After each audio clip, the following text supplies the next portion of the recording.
Chances are that you've heard the term gluten thrown around sometime in the past few years, something to be avoided to those with celiac disease, an immune disorder that is reactive against gluten. But more recently, it's been marketed as a way to lose weight and generally improve health. Most people associate gluten with wheat, or with foods like breads, pastries, and cereals. And that's correct, gluten is found in all of these products. More specifically, though, gluten is a protein, a combination of proteins, in fact, that are found in wheat, rye, and barley. These proteins are what give dough elasticity and generally are used in binding foods together and maintaining their shape. Because wheat containing gluten is cheap to produce, easy to grow, store, and ship, industry uses gluten in many inventive ways. If you know gluten is found in wheat, it's probably not surprising that it's found in pastas, baked goods, breakfast cereals, and beer. What you might not know is that it can also be present in meat, fish, and poultry products like chicken wings, bologna, sausage, and canned ham. Gluten holds the pieces of meat together in an integrated manner so that when you're eating, you don't detect it. Because of its ability to mimic meat texture, it's also often used in meat substitutes like veggie burgers and imitation crab meat. Furthermore, it's highly prevalent in processed foods. The next time you read a nutrition label, check for words like spices, seasonings, flavorings, emulsifiers, stabilizers, and starch. These often contain gluten. And why is gluten used in so many foods? It's really useful to improve the texture and flavor of what you eat. At first, and perhaps not surprisingly, gluten was used in bread making. It wasn't until the Industrial Revolution and standardization that gluten became anything more important than a naturally occurring component of wheat. In the early 1900s, large industrialized bakeries created a need for increasing the shelf life of bread to prevent waste when products went unsold. Adding extra gluten was perfect in accomplishing this goal. Moreover, experimentation showed that adding extra gluten improved loaf size and texture with less effort. Because of this, wheat derivatives have become so prevalent that nearly 30% of foods in supermarkets now contain gluten or starch. Healthy individuals will not experience intestinal enteropathy due to digesting gluten. In the normal gut, enzymes such as pepsin and chymotrypsin will successfully break down the gluten.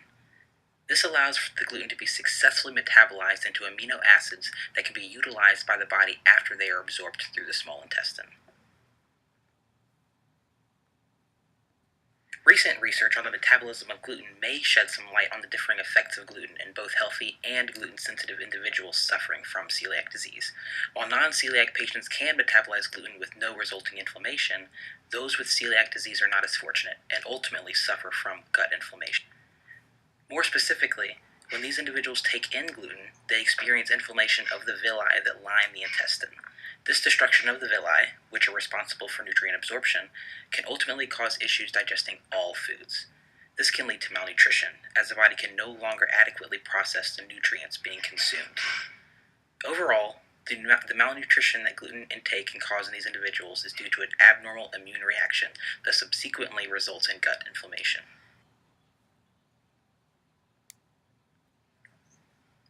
In patients with celiac disease, the process of breaking down gluten is mediated by a chain reaction, resulting in intestinal damage.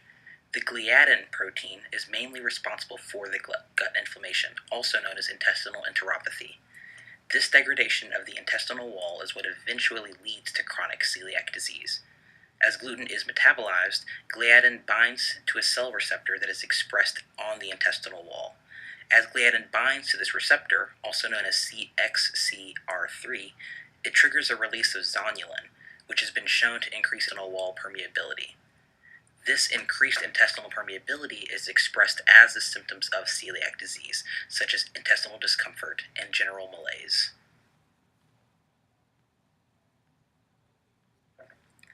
So, one may have to ask, is it gluten or are FODMAPs to blame? It is important to note that recent research has pointed out that gluten intolerance may not actually exist, but has been attributed to FODMAPs mistakenly taken for gluten sensitivity. FODMAPs are foods such as wheat, beans, and cheeses with fermentable oligosaccharides, disaccharides, monosaccharides, and polyols, and they may lead to similar symptoms seen in celiac disease patients. Therefore, it can be said that gluten certainly can cause adverse effects on those that cannot properly digest the protein, but individuals without physiological damage caused by gluten have no such problems. The only known health outcomes associated with gluten are observed in individuals with celiac disease. Those with celiac disease can sustain autoimmune injuries to the gut, skin, joints, and other organs, in addition to malnutrition as a result of the consumption of food products containing gluten.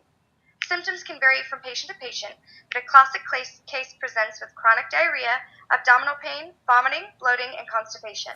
Many suffering from celiac disease see marked improvement in their symptoms by adhering to a diet free of gluten. The American Gastrological Association performed an analysis of over 50 studies regarding the prevalence of celiac disease in the United States and determined that about 1 in 100 people, with a range of 1 in 80 and 1 in 140, test positive for celiac disease. This rate of 1% has also been presented in many other U.S. studies, showing consistency of the data. In 2015, the National Health and Nutrition Examination Survey reported varying rates of celiac disease among race. The prevalence was 1.1% for non-Hispanic white, 0.22% for non-Hispanic black, 0.38% in Hispanic, and 0.15% in other races.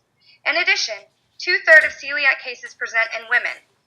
Epidemiologists predict the increased incidence in recent years is due to increased public knowledge of the disease and improvement of serological tests.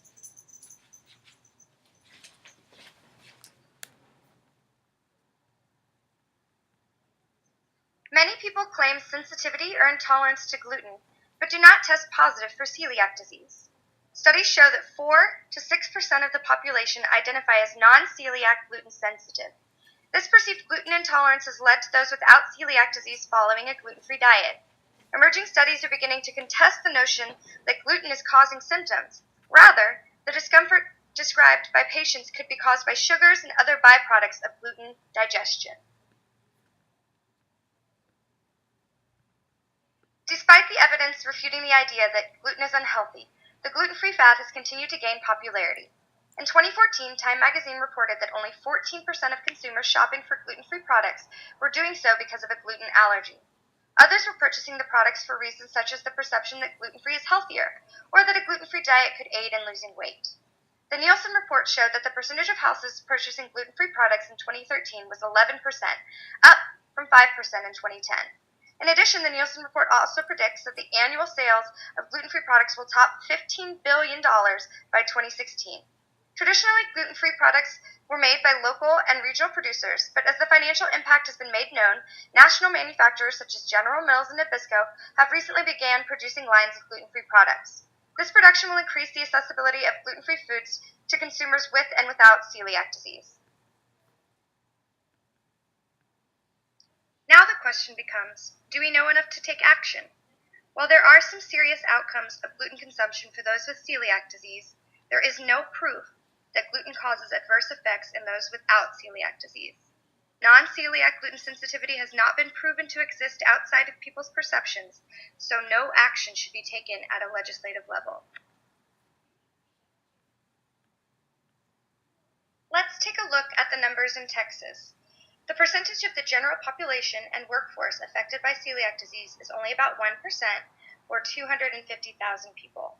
In addition, 1,078,279 to 1,617,418 people, or about 4 to 6% of the Texas population, could identify as non-celiac gluten sensitive. As the public's interest in gluten continues to grow, more gluten-free products will become available, making it easier and cheaper for those suffering from celiac disease and those identifying as non-celiac gluten sensitive to purchase gluten-free food. Supplemental Nutrition Assistance Program, SNAP funds, formerly known as food stamps, can be used to purchase gluten-free products. A family of 4 can receive up to $649 a month in assistance. An informational pamphlet on gluten-free options and recipes can be created and included with SNAP cards to help inform consumers on their options.